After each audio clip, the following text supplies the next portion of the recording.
موعد وتوقيت مباراة المغرب ضد إيران ضمن الدور الثمن النهائي لكأس العالم أقل من 17 سنة.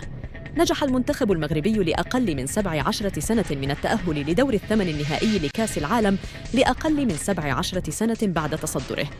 المجموعة الأولى بواقع 6 نقاط من فوزين وخسارة ضد منتخب الإكوادور.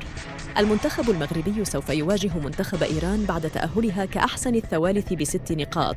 المباراة سوف تشكل محك حقيقي للمنتخبين من أجل الظفر ببطاقة التأهل إلى الدور الربع النهائي. المباراة سوف تنقل على قناة باين سبورت 5 وسوف تنطلق على 1:00 ظهراً.